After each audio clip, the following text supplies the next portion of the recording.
Can you Yes, tell me ma'am. what you think the impact on the victim was of what you and your co-defendant did to her? The impact was that, like, she could be scarred for life, like, and that wasn't the right thing. That because she was a minor, feel me? And we should have knew better than that because we older, and And she wasn't consenting. So, yeah, she was also under, as you pointed out, under underage, but influence, she wasn't consenting. and like, Was any of that fair to her? no. Why did you do it? Why? Because I was under the influence, and I was under the influence of e-pills, and I was just like, I was horny. And you heard correctly. She said you and your co-defendant did that to an underage girl. Now, according to the felony that he pled guilty to, it meant that she was under the age of 16. We don't know how young she was because they often give these plea deals that benefit the one who commits the horrible crime. And what he got for S-ing with his buddy, an underage person, well, it was a 3-year sentence. You see, they gave him 10 years, but they suspended the entire sentence except for 3. I mean, the record I see here actually shows that he was convicted June 8th of 2018 and released October 8th of 2020. That would be 2 years, but maybe he had time served. Maybe he served all 3 years. Do you think that's enough? Well, when he got out on parole, he absconded immediately. I think it was something like 9 days until he ran away. And I think that's really important to note because when they release these inmates with restraining orders and with victims, survivors pleading the parole board not to release them, saying they are in fear for their life, when they release them to a to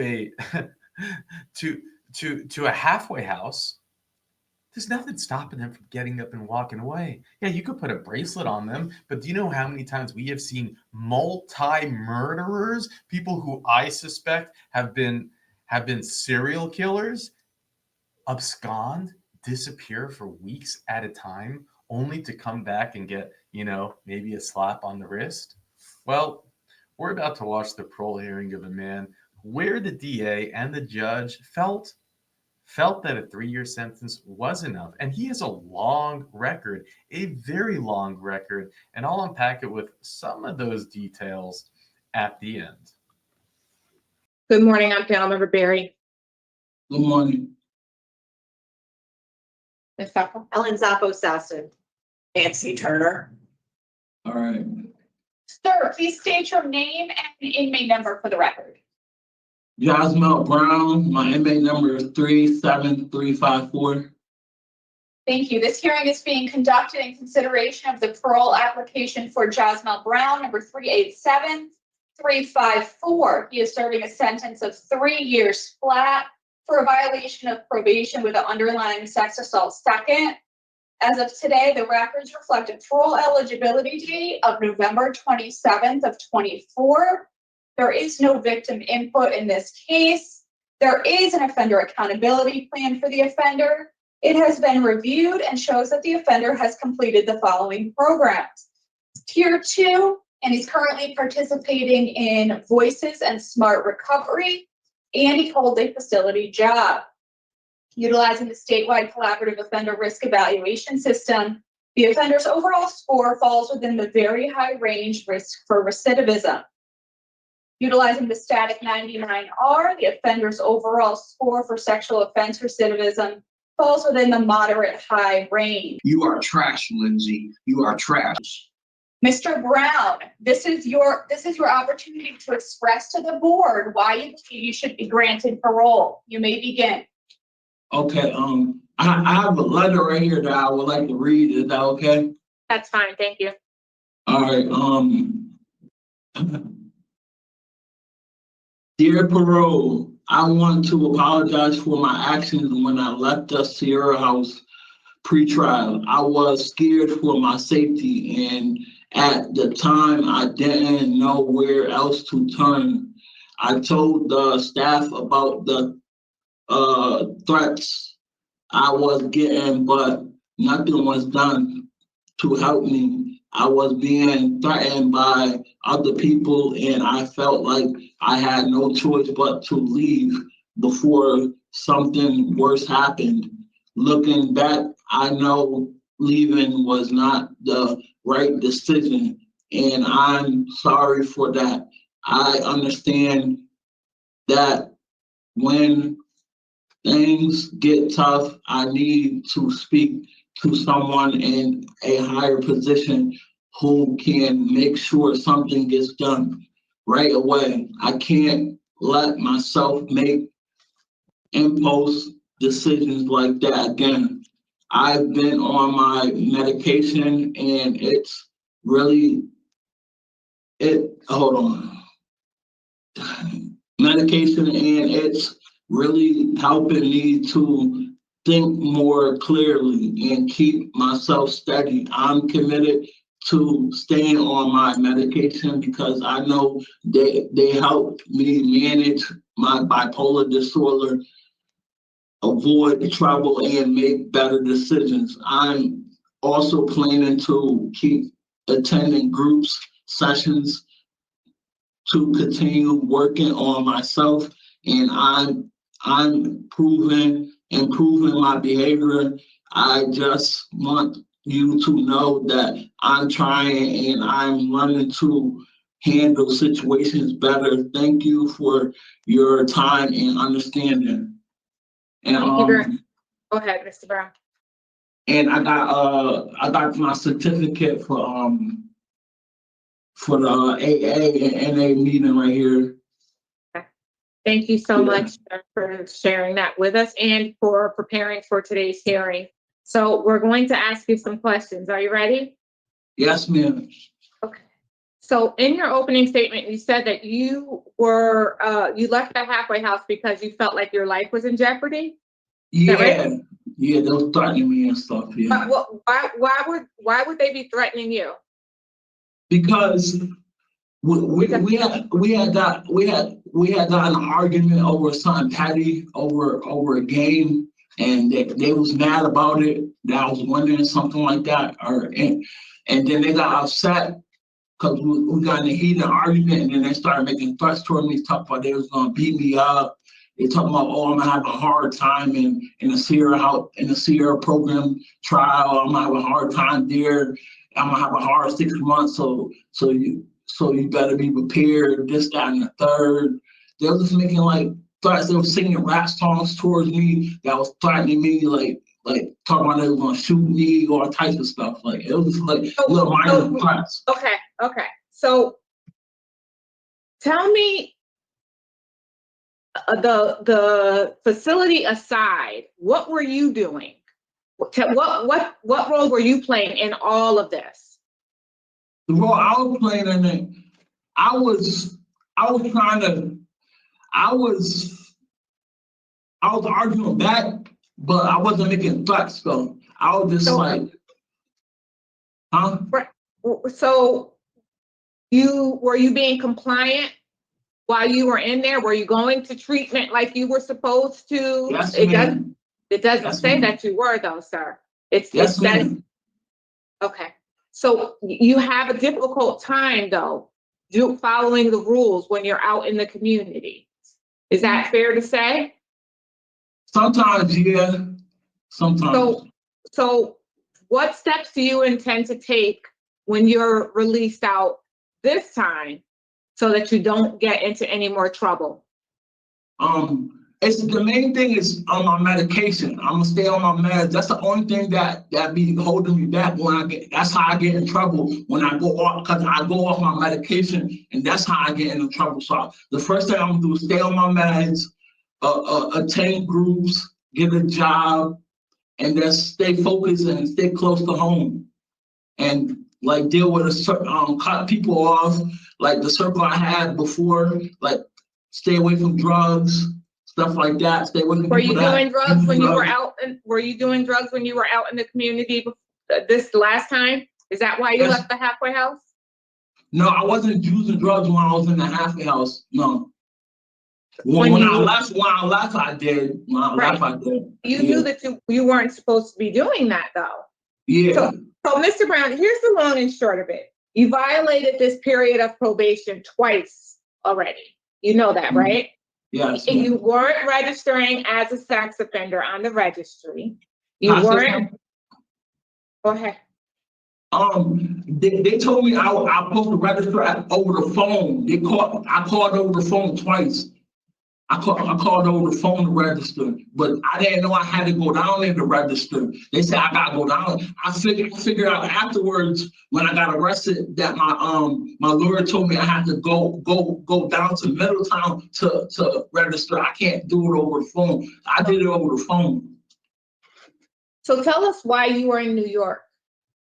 Why? Because I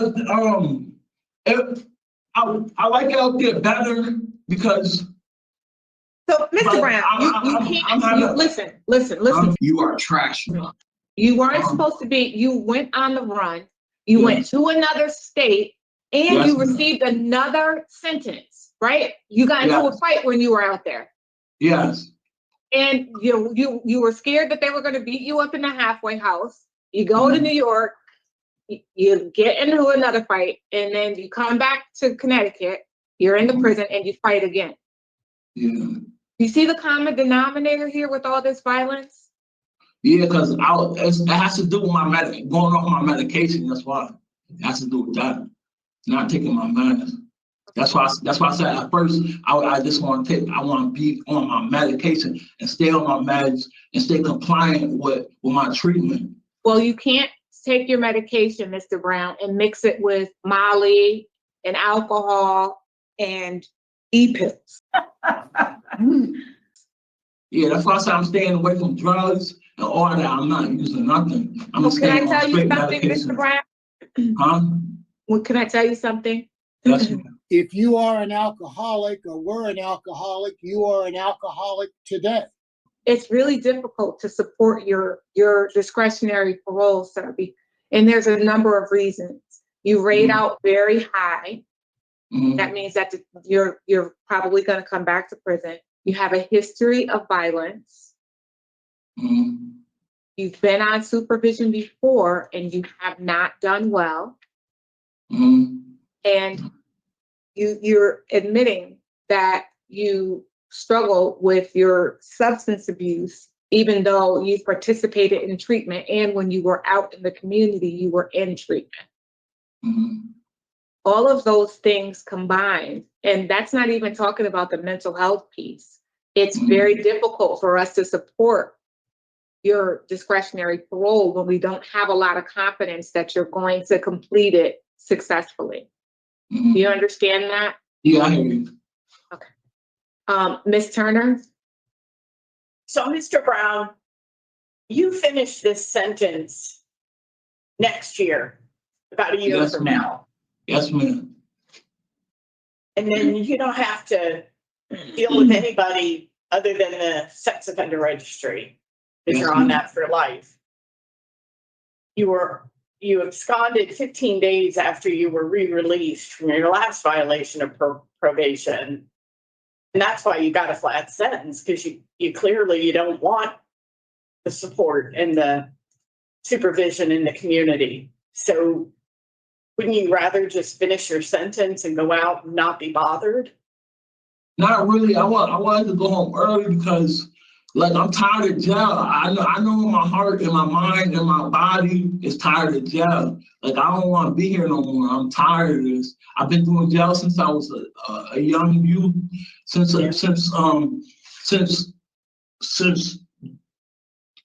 12, 11, I've been doing jail. Even before that.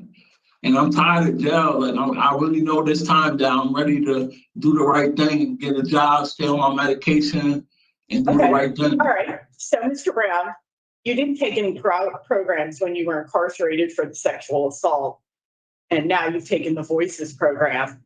Can you tell me what you think the impact on the victim was of what you and your co-defendant did to her? The impact was that, like, she could be scarred for life, like, and that wasn't the right thing. That because she was a minor, feel me? And we should have knew better than that, because we older, and And she wasn't consenting. So, she was also under, as you pointed out, Under underage, but influence. she wasn't consenting. And Yeah. you were using drugs and alcohol to manipulate her. Yeah. So you scarred for life. What else do you think you did to her? Like mess up her relationship with her family, like as far as like All that coming out? Mhm. yeah.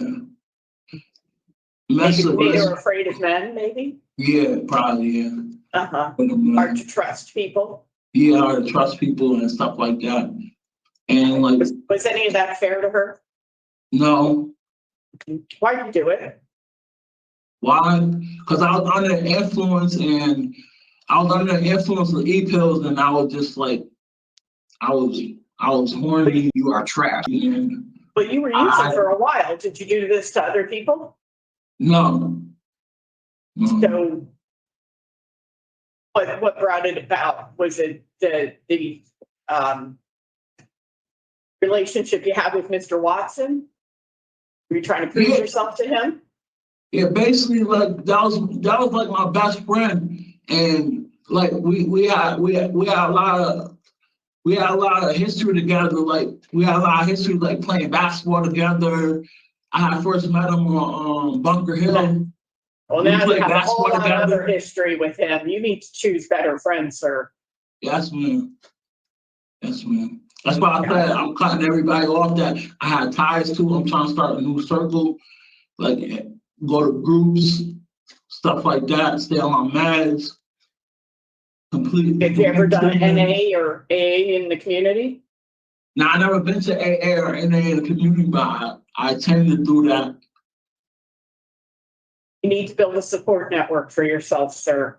Yes, ma'am. Positive people. Yes, ma'am. Okay, thank you, Madam Chair. Thank you, Ms. Turner. Ms. Apple? Yes. Mr. Brown, can you talk a little bit about what your release plan looks like? I share the concerns about the flat sentence, and without you having appropriate supervision, you do need a lot of services upon your release. What have you put in place already that you're thinking about? I'm thinking about going to a halfway house and starting from there, and then like starting like getting a doctor, counseling for my mental health trauma, and a doctor for my medication, and applying for my Social Security again, applying for my medical expense again, and that's like staying close to home and going to groups. What else? That's staying focused and maintaining a healthy lifestyle and staying away from bad people that's trying to get me in trouble. And that's like stay with my mom and my friend from New York. That's like stay in contact with them because that's my support system. So whenever I'm having a hard time or something like that, I just call upon them. Or if I get in any trouble or something like that, just call upon them. They can like guide me and direct me towards things. And that's about it. That's all I say. So in terms of your support in the community, you mentioned your mother, but we also did read some reports about how your childhood was not very easy for you and there were a lot of challenges. Is your mother in a better place than she was back then, or is this another woman that you're referring to as your mother? Now my mother's at a better place. She more involved in my treatment. She more for my treatment. She the one that told me I should stay on my meds and stop drinking and stop using drugs. Like she's trying to encourage me to stay focused. I've been talking to her. I talk to my mother every day. I text my mom every day, like 4 times a day over the phone. We communicate with each other, and she want me to stay home and stay out of trouble. Like she want me to stay out of trouble and stay away from bad people that's trying to get me in trouble and stuff like that. she's at a better spot in her life than before. Like, she's more involved with me than she was back then. And you think that with her support and your friend and putting a plan in place that you would stay compliant with your meds if you were in the community this time? Yes, ma'am. Well, good luck to you, sir. All right. Thank you, Ms. Apple. So, Mr. Brown, we're going to deliberate now. Just, you can listen, but don't interrupt, okay? All right. So, I do not have Mr. Brown voted to discretionary parole. His rating out very high is concerning to me. The fact that he has been on this probation for a number of years and has not been able to complete it successfully due to his non-compliance and his criminal history, honestly, is concerning. So for those reasons, I could not support discretionary parole. Ms. Turner? I do share your concerns, Madam Chair. However, Mr. Brown has serious mental health issues. He's got anger issues, and those combined with his substance use lead to these criminal and non-compliance acts on his part. And I feel like this would afford him 1 year of supportive supervision to get him on the right path so that he can get his mental health needs addressed in the community. He can get in compliance with the sex offender registry. He can connect to providers, settle into a halfway house, and begin a life plan. So I feel like it's imperative that he has the period of transition. I would have liked to have seen him take additional programming, but he's past his 50% date already at this point. Yes. Ms. Apple? I agree with my colleague. I would really like to see him have some discretionary supervision during that period, because I think he needs to have so many pieces set up that I don't think that any of them would be effective if he was to do it on his own. So I do understand your concerns, and so for conditions, I do have no alcohol, problem sexual behavior treatment, no minors, halfway house, mental health treatment and medication compliance. There's an underlying victim and an underlying co-defendant. Anything else? And I'd like enhanced device monitoring, Okay. given what the circumstances of the underlying sexual assault were. Anything else? I move that Jasel Brown 387354 be granted discretionary parole by majority decision on or after today's date, which is February 13th, 2025, with the following conditions in addition to the standard parole conditions. He is to have consumed no alcoholic beverages, will participate in problem sexual behavior treatment in the community, is to have no contact with minors without the parole officer's permission. He will be monitored. His electronics will be monitored, enhanced monitoring. Sorry about that for the wording. And halfway house for residential placement and mental health treatment and medication compliance.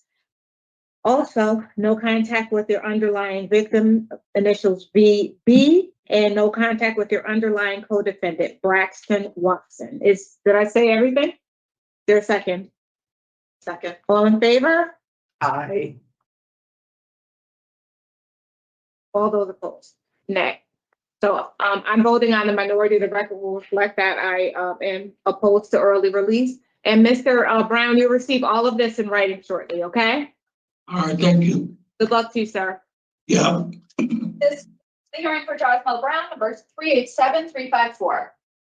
I'm all set. You're all All set. set, sir. All right, thank you. Have a good day. And there you have it. They granted. It's kind of interesting, the logic that they use. It's like, well, you have a flat sentence because the last time you got paroled on special parole, you absconded within like a few days. So the judge decided to give you a flat sentence. But because of that, we're going to parole you 2 years early so that you have supervision. And it's like, oh, what? Where's the logic in that? Who's getting the last laugh? who's winning? I mean, it makes no sense. Couldn't you take the approach of like, well, the judge didn't want you to get this special parole thingamabobble because you suck at it. You ran away from prison. You went to a different state. You got new charges.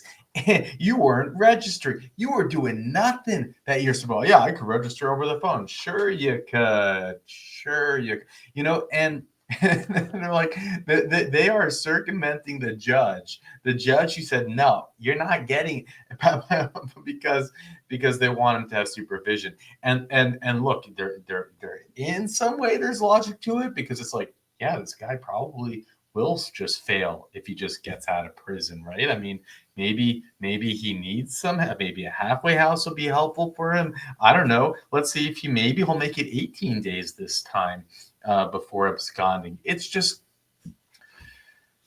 ooh.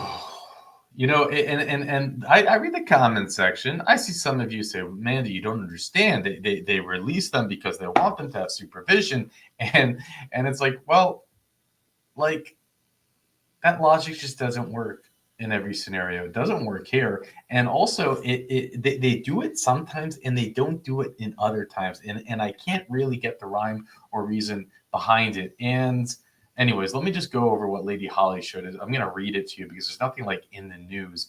But Connecticut only shares 10 years of crime with us. And the history that we get starts 10 years ago. So who knows what happened before then. But in 2015, he has carrying a dangerous weapon where he got 2-year jail but suspended. So suspended, you know, it's like, you're carrying a weapon, but don't worry, we'll suspend it. He also criminal trespassing, which sometimes that could be violation of protective order. We don't really know, but they like to drop things down in these plea deals. It makes them look better. So 10/13/2017, which let's see. Oh, that's where he has the SA, second degree, 10 years jail, suspended after 3 years. So keep in mind, they already gave, and we're going to watch another parole hearing now. Right after this, so hang in there. This guy also has a wild record. I mean, he has stuff that includes like crashing cars into Wall Street and getting into like standoffs with police and violation of protect. I mean, a career criminal, really. But wait till we watch that parole hearing. But first, let me finish unpacking this. So keep in mind that in 2015, he gets a 2-year sentence fully suspended. 2 years later, he gets a 10-year sentence, but suspended after 3. So again, I always say this. If he's backing 2 years on the previous charge, how is it possible that he's only getting 3 years on this new one? They don't back up the sentences. Sometimes they do, but for the most part, they are gaslighting us. They are gaslighting us because people don't back up their sentences. Yes, sometimes they do, but it seems most often they don't. So 9/13/2022. So he gets out, doesn't even do the full time, right? Because now it's 3 years, but he gets out after maybe serving half that sentence. And that's when he fails to register, 9/13/2022. Then he has another fail to register, and I don't know. I mean, I guess that's why he's up for parole now. But and so I read the legislation too for his crime. What he pled to was SA in the second degree, a Class C felony, and that is classified as where the victim is under the age of 16, and that was it. You know. So you know that he's got a plea deal on that too, because no one ever pleads to what they're charged with, to what they actually did. Okay, so there you have it. I have a feeling, I have a hunch, ladies and gentlemen, that we are going to see this man again and for his revocation hearing. I think we'll probably see him sometime soon, although as you can see in this case, he got away. He was in a different state. He had a warrant on him for a long time, and that's the scary thing about these things. They don't talk about that when the deviant sexual predator disappears out of the halfway house. We covered a parole hearing like that. A man convicted of killing when he was like 18 years old or 20 years old. He killed the 85-year-old woman who lived on the left side of his house. And then he killed the 92-year-old woman who lived on the right side of his house. Not only did he kill him, but he SA'd him. Now, they didn't know. They caught him for the one on the left side of the house. And then when he was locked up, the detective said, oh my God, the woman who died on the right, that was suspicious. So then they exhumed her body, did the DNA, and got him on both of those. They locked him up for a long time, but he got paroled, and guess what? He absconded. Now, my guess is that he probably had more than 2 victims, but that was just my guess. Now, when he absconded, he disappeared for a full week, and no one knows where he was. He cut off his ankle monitor and disappeared for a full week. I have that parole hearing. It's in the revocation playlist. If you haven't seen it yet, it's worth seeing. Just think about that. Anyways, I digress. Let's jump in. Now, I don't know about you, but I receive dozens of spam calls per day. So many that I had to set my phone to only allow calls from known numbers. Basically, if the contact isn't saved in my phone, I won't get the call. So this, of course, created so many problems. I actually didn't have my mother-in-law saved in my phone, so that's a story that we can get into at another time, but not good. And of course, it created issues with business calls. I was kind of just stuck between a rock and a hard place. I get so many calls nonstop. I mean, the vast majority of the phone calls I receive are spam calls. It drives me nuts. But then that's when I found Aura, the sponsor of today's video. And I am proud to say that Aura is sponsoring Mandoo. So I wanted to understand how my personal information was ending up in the hands of these spammers. And more importantly, how I would put a stop to it. With Aura, I receive alerts whenever my personal data is being sold on the dark web or by data brokers. Not only that, but Aura automatically removes my information from these data broker websites and helps me take action if it's exposed on the dark web. Now, this is especially crucial right now, given the recent AT&T data breach, where over 73 million customers were released on the dark web. AT&T recommends using strong passwords, monitoring account activity, and considering credit freezes or fraud alerts from credit bureaus. Well, guess what? Aura does all of that for me. And the best part is I don't have to juggle multiple apps just because a company failed to keep my data secure. Aura is always looking in the background, ensuring my safety online so I can focus on what matters most without constantly worrying about my personal information falling into the wrong hands. I value my privacy, as you all know. I'm probably one of the more private YouTubers out there, and I value yours too. You can go to aura.com. I have my link below in the description to start your 2 free-week trial. And as I think you know, the idea that we have such a renowned, prestigious, incredible company backing Mandoo, backing our channel, backing this is, I think, just a massive breakthrough. And if we can show support to them, that would be huge. Now, I didn't just do this ad. I actually signed up for a full month with their service to see if it really works before I would recommend it to all of you. And it does. I am getting a fraction of the spam calls. I got 2 today when I usually get 15, 16. So it's already made a massive difference. And if you want to help support the channel, you can use the link below. If you want to help support Aura, you can use the link below. You want to stop those spam calls and sleep a little bit better at night, you can use the link below. And with that, we'll go back into the hearing. Stephen Cary, 398848. Thank you. This hearing is being conducted in consideration of the parole application for Stephen Cary, 398848.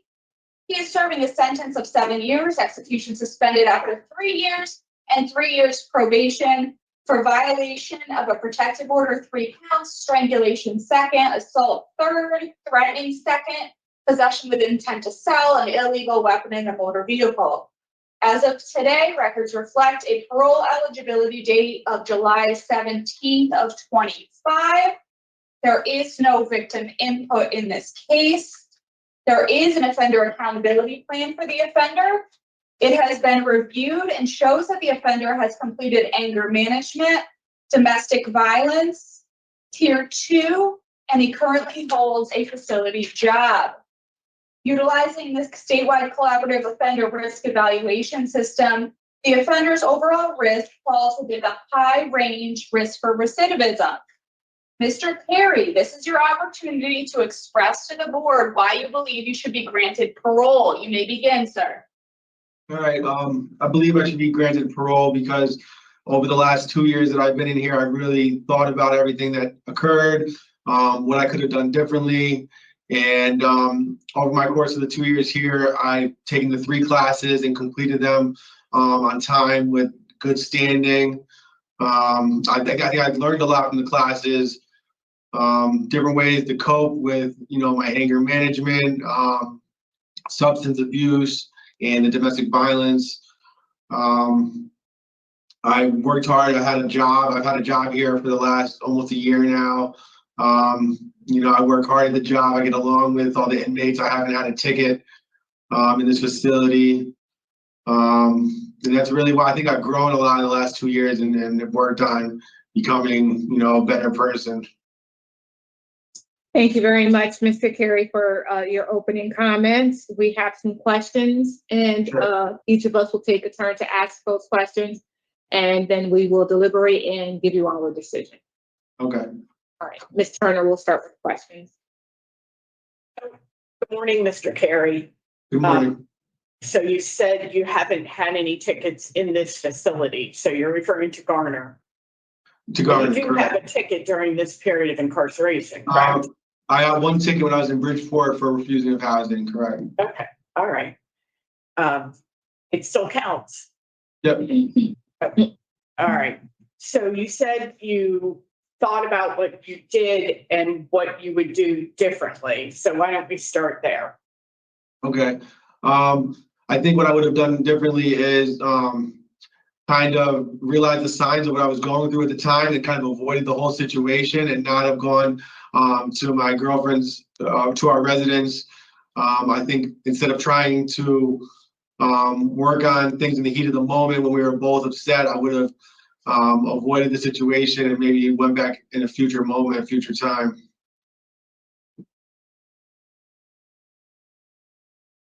You were active on social media and made some threatening messages. Why would you do that?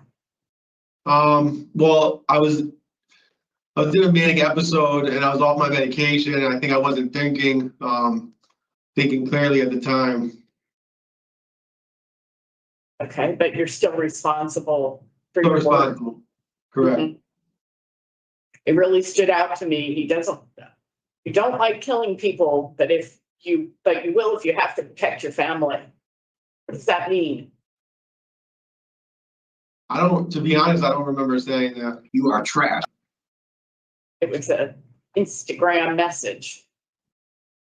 Sent it to your then girlfriend. Yeah, to be honest, So why were you off your meds? why was I off my meds? There wasn't really a real reason why I was off my meds. I forgot to take them one day and then it kind of snowballed. And then I wasn't really taking them consistently as I should have, which I usually do. Okay, well, that's a concern to me because obviously when you don't take responsibility for your mental health needs, you engage in very dangerous, scary behavior out in the community. So what plan do you have in place to support your mental health needs and complying with your medications? Well, I've been taking my medications every morning and every night here at Garner.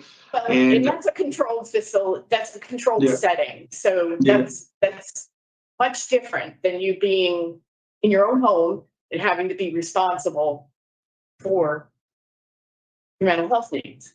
So what's your plan when you're in the community? My plan in the community would be to make sure that I have reminders set for my medication, that I have a supportive group of people around me to help, stay on top of things.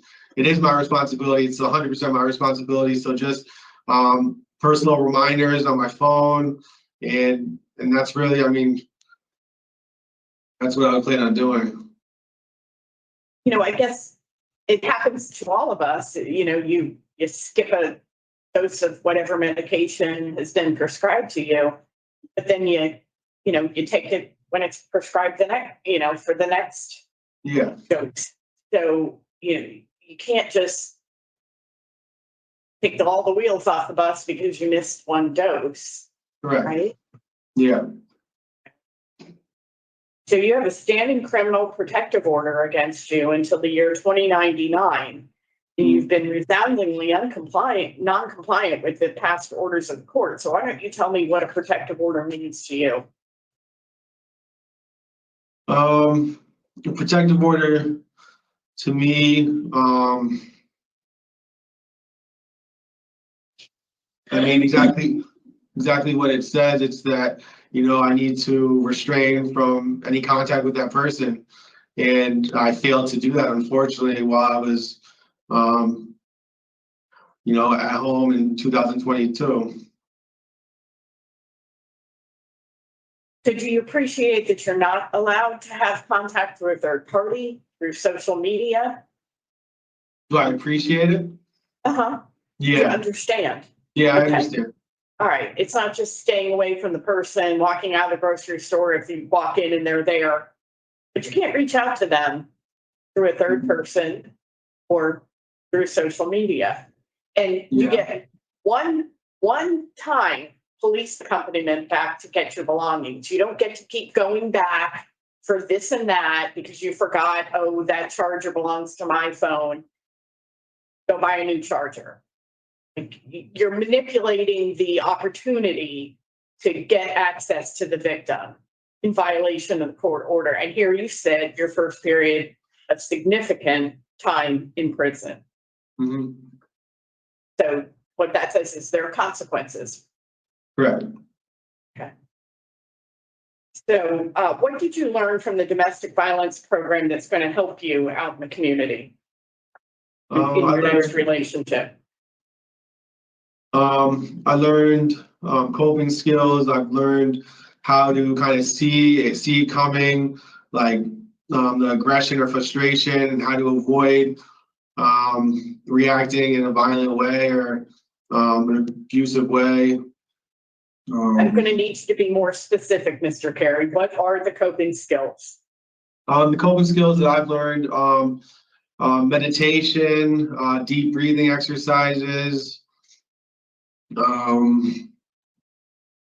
Those are the two main ones that I resonated with. You do any journaling? Get your feelings out on paper? I have done journaling before. I don't do it every day, to be honest, but that's something that we worked on in the class, journaling. What did you learn about strangulation? Well, it's something that I should have never done. You are trash. It's obviously a violent act that's inappropriate, and I'm really disappointed in myself for letting myself get to that point. And but you made a choice. Put your hands around. You made a choice. I made a choice. The intensity of your feelings in the moment to put your hands around the throat of your intimate partner and squeeze. And the reason that we have a statute in our state specific to strangulation is because it is a lethality indicator. It is an indication that the person doing it is at high risk to kill their partner. It's a very serious offense, sir, because after you release your hands from the victim's throat, and you never know how much or how little pressure on the throat could kill the person, the internal swelling continues after you remove your hands and can cut off the victim's airway. It's just like a bruise to one's arm. Mm-hmm. Over time, it changes, but there's swelling as part of the healing process. And that can happen in the throat. And then the victim can find him or herself unable to breathe. That's why it's so serious, in addition to the fact that you could just kill them by putting force on the throat. I understand. It's important that you really appreciate it because, things could go a different way and you could be here on a whole different set of charges with a much longer sentence. Yes, ma'am. So you were using alcohol and cocaine. Is that while you were taking your mental health medication or after you stopped taking it?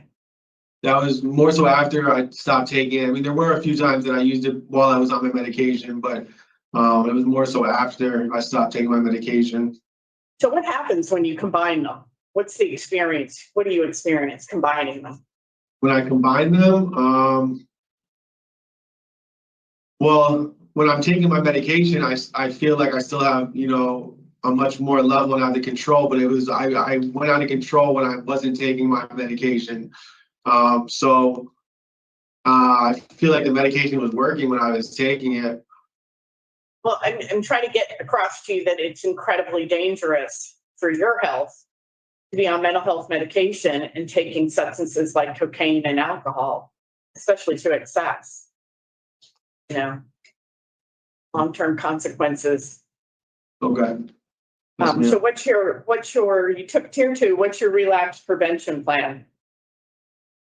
my relapse prevention plan was kind of to, start anew, start fresh, different friend groups, avoiding certain areas that would trigger me, certain friends that would trigger me, and also just taking full responsibility and trying to really just avoid any situation where I'm going to have triggers, but I know there's going to still be triggers that come up unexpectedly. So, that's why we really want you to have a relapse prevention plan, because a plan isn't a plan if it's all about avoiding things. It's what are you going to do to put your energy into that's positive, that will sustain you through cravings and triggers. Yeah. So what's that part of the plan look like? Yeah. So finding a job that, I could work full time at, something that I could put all my effort into, something positive. Also maybe getting involved in AA meetings and getting a sponsor to the AA meeting, because there's gonna be times where triggers come out of nowhere and I need someone to text or call, and having that sponsor I think would really help. So AA meetings, NA meetings, a sponsor, and just finding a job that I can enjoy and put a lot of time into. Have you, I know you did treatment at MCCA, that was many years ago.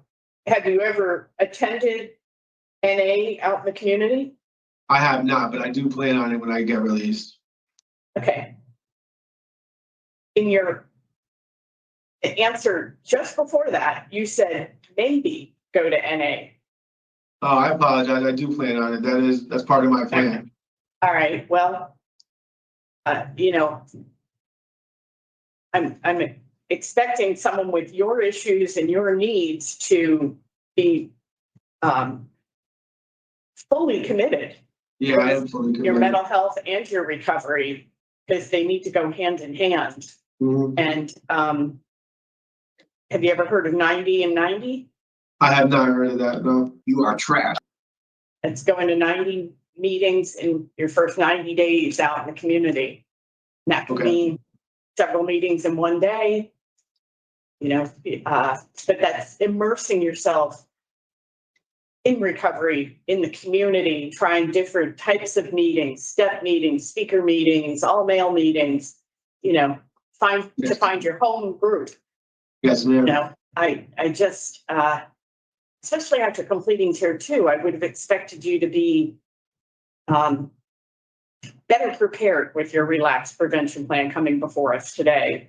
It sounds a little bit shaky, and you can't afford that. No. No. Okay. If you are an alcoholic or were an alcoholic, you are an alcoholic today. You need to understand, sir, that unlike probation, parole officers have arrest powers. So you're not in compliance with the conditions of your supervision. You can be brought back to the facility and made to finish your sentence. You've got 4 years of this over your head while you're serving 3 years of probation. So you need to take it seriously because, you're already in your mid-30s. Yes, ma'am. Yeah.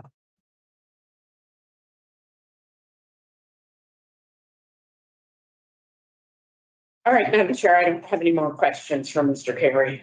Thank you, Ms. Turner. Ms. Sappho? Mr. Cary, it seems to me from reading all of these documents that your drug use began around the age of 21, which was also the time of around the time of your diagnosis. Would that be a true statement? For marijuana, correct. Okay. And when did the cocaine make its I tried it the first time when I was 25, but I didn't start using it as in a more persistent way until about 29. Okay. So when you were diagnosed, did this have some significant impact on how you lived your life? Because it didn't seem like there was much in the way of criminal history or other types of issues much prior to 2010. What changed at that point? Yeah, well, I was prescribed, I think that had an adverse effect on me and I wasn't sleeping, and that's when I went to my first manic episode. So when I'm in my manic episode, my judgments, lapse. I don't think clearly. I don't think about the consequences, and that's why I need to make sure I take my medicine on a daily basis because the medication really does help. So, Mr. Cary, I'm sorry to interject. I know that you struggle with the dual diagnosis, but this hearing is being live streamed, and we've already talked quite a bit about your mental health issues. So Okay. we don't want to put a specific name on anything. Okay. Just to protect your.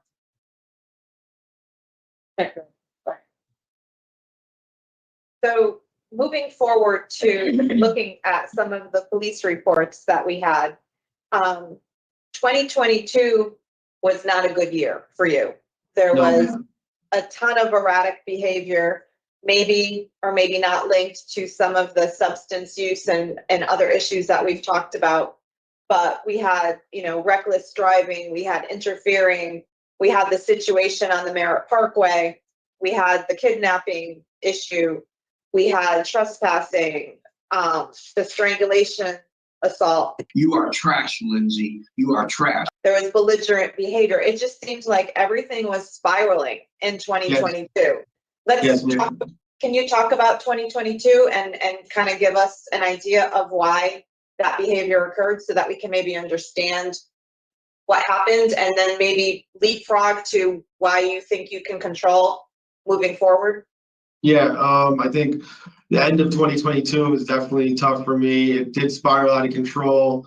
I was using cocaine and alcohol, and I didn't have a positive outlet. I wasn't working at the time, so I didn't really have any positive outlets to hold everything together. I kind of, like we said, spiraled out of control, and it was just, next thing I knew, I got arrested all these times, and I was headed to jail, and lost my girlfriend, and it was almost like, I don't know how to describe it. It was like before I knew it, all this stuff had happened. I think some people often will describe it as hitting rock bottom. Yeah.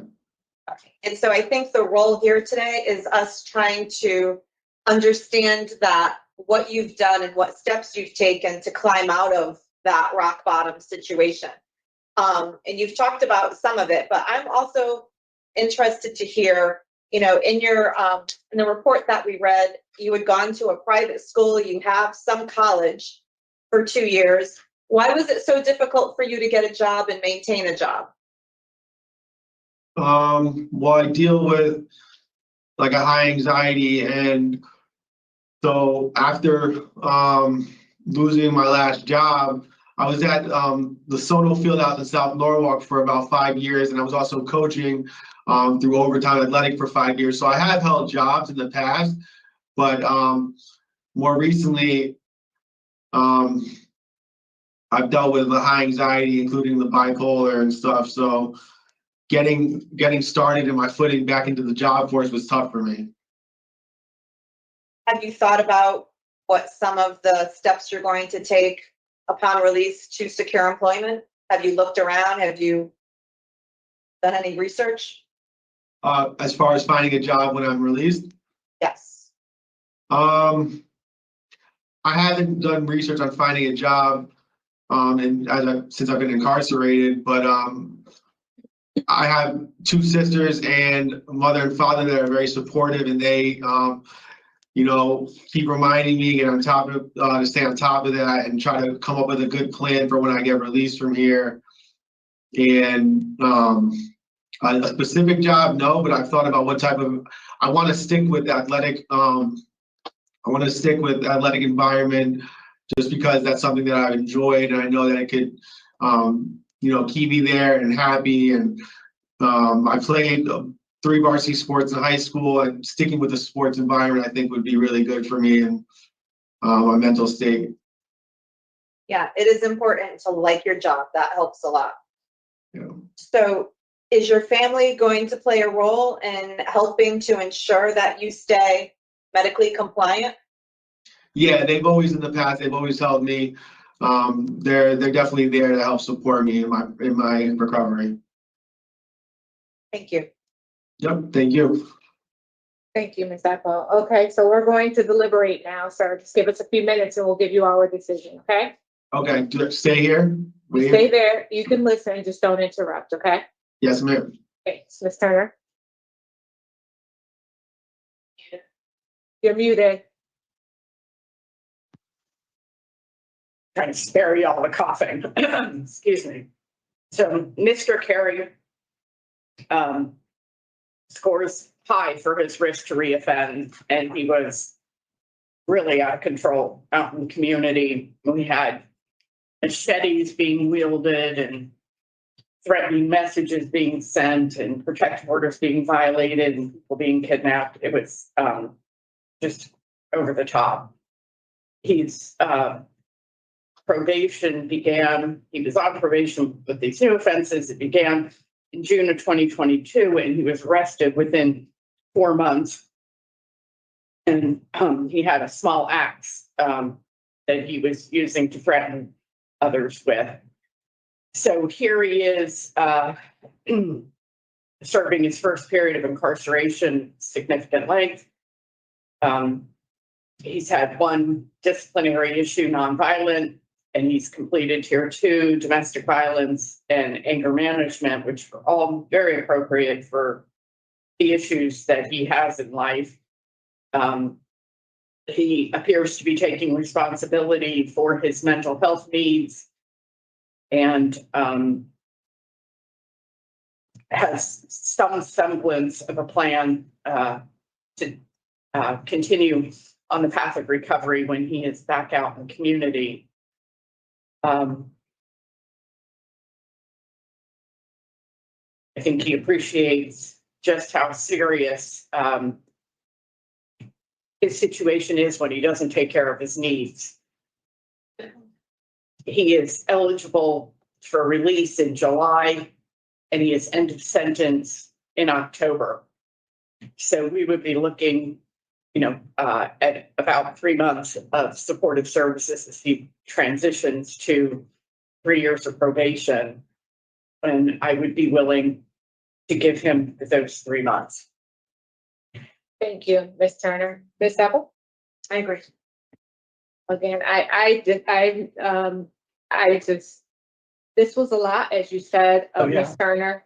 And I just cannot overlook the seriousness of these offenses, and how far off the rails Mr. Cary went um, during this time. And this poor victim who, I mean, the one thing that you said it when you were talking to him, Ms. Turner, about you don't like to kill people. I wrote the same thing down. I don't like to kill people, but to protect my family, I'm willing to do. That's very concerning to me. Absolutely. That was one of the things that stood out, in addition to all the other things that he has done. So I will go ahead. I just want to make it clear. I share all of those concerns. This is over the top. And I make this decision in the interest of public safety because I think he poses a greater risk without the supportive transition of parole to get it together when he's back out in the community. So I understand. I understand. Okay. So the core conditions, I do have a no alcohol, domestic violence, no victim, halfway house, and mental health treatment and medication compliance. Anything else? yes, enhanced internet and device monitoring. Okay. And general no contact with Nick Hatch. And no contact with co-defendant Kevin Lynch.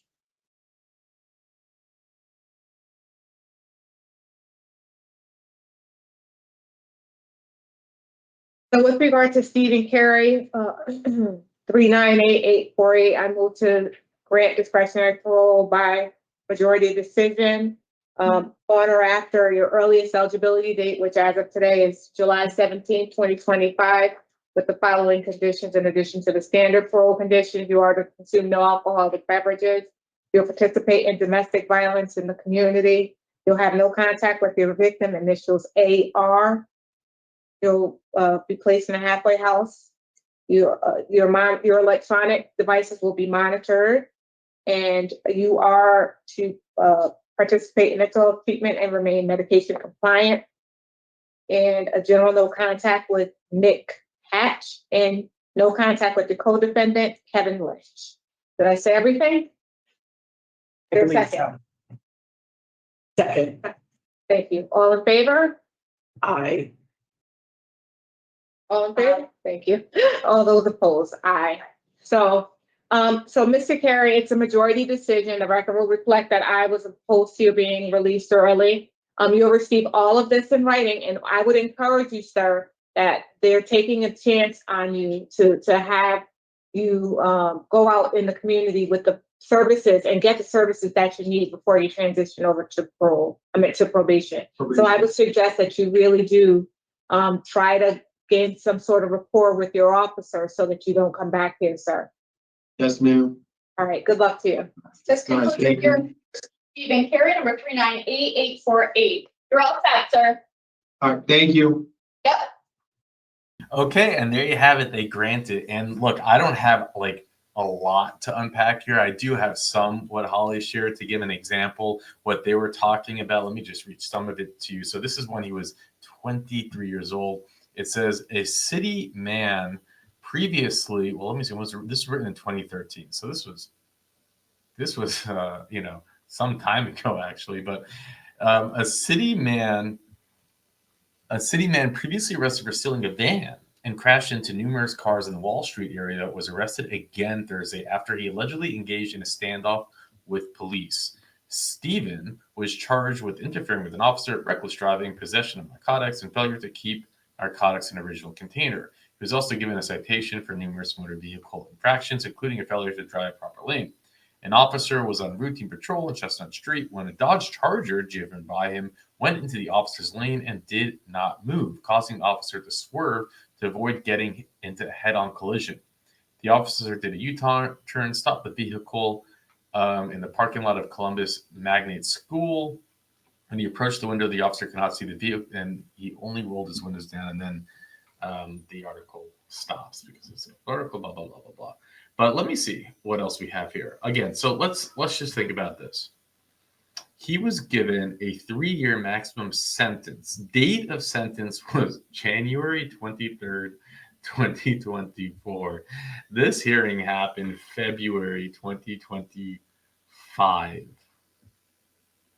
So, like a month after he was sentenced, make that make sense. Now, of course, he could have been doing, I guess it says latest admission date 2022. So he was probably sitting there, this is on time served, right?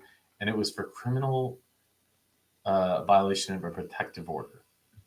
But here's the I think, let's see, he has 10/28/2015 illegal operating vehicle under suspension, 12/2/2016 interference with an officer, misdemeanor, 1 year jail, suspended, probation 3 years, breach of peace, second degree misdemeanor, 6 months jail, suspended 2 years, 3/13/2020 interference with an officer, 1 year jail, suspended, 3/14/2020 reckless endangerment, first degree misdemeanor, 364 days jail, but suspended. Again, do you see like a pattern here where the judges keep saying, I'll give you one more chance, but we're going to suspend the sentence. And instead of when they do their next crime, them having to serve that time, the gift they got, it's like it never happened. We see this all the time. I can't wrap my mind around how this is working, other than it being a bunch of gaslighting of the general public. Interference with an officer resisting. So this is now 6/15/2022. Reckless endangerment, 364 days, but suspended. Interference with an officer, 364 days, suspended. Violation of probation, and then his probation was terminated. But again, the math isn't mathing up. He's only gotten 3 years here now, of which he served just half of it. 2020 reckless driving, 1/23/2024 violation. I don't know. I think at a point it's confusing. Maybe none of this makes sense because it's so confusing. You pull up someone's record and it's like this long, and all these suspended sentences and all of these probations that are like revoked, but never still doing time. There was something also, I don't know, felt off. He felt like he was so monotone. Maybe it's the stuff he's on. I don't know, but I'm not, it's like he was not taking any accountability. He's like blaming, I think, every other circumstance but himself. Never heard of 90/90. It's been through the system so long. I mean, I think that's just proof that the guy has no intent, like has not paid any, here's the thing. I don't know why they don't ask the most simple question. You don't see this happen. And it's so easy to ask it. Sir, you plan on having a sponsor, or you plan on doing a, okay, what's step 4? It's such an easy question. I don't know why they don't ask. It's the strangest thing to me. It's like you're really dropping the ball because he might surprise you. He might say step 4 is blah. Well, wow, okay, maybe you are paying attention. Oh man, but and even then it doesn't really give you the answer because that only means you're memorizing things. But if you don't know it, that tells you a lot. Anyways, I think we'll see him again too. A parole revocation hearing, so you'll make sure to check out the revocation playlist. We have so many revocation hearings that are coming back. It's actually hard to keep up with. It takes a lot of work. I have to go and tie the things together, and then so you have to let me know if you want to see them. But they're coming. They're coming. And with that, I'll let you go. Can you tell me what you think the impact on the victim was of what you and your co-defendant did to her? The impact was that, like, she could be scarred for life, like, and that wasn't the right thing. That because she was a minor, and we should have knew better than that because we older and she wasn't consenting. So she was also under, as you pointed out, under but she wasn't consenting. And like, was any of that fair to her? No. Why'd you do it? Why? Because I was under the influence, and I was under the influence of e-pills, and I was just like, I was horny.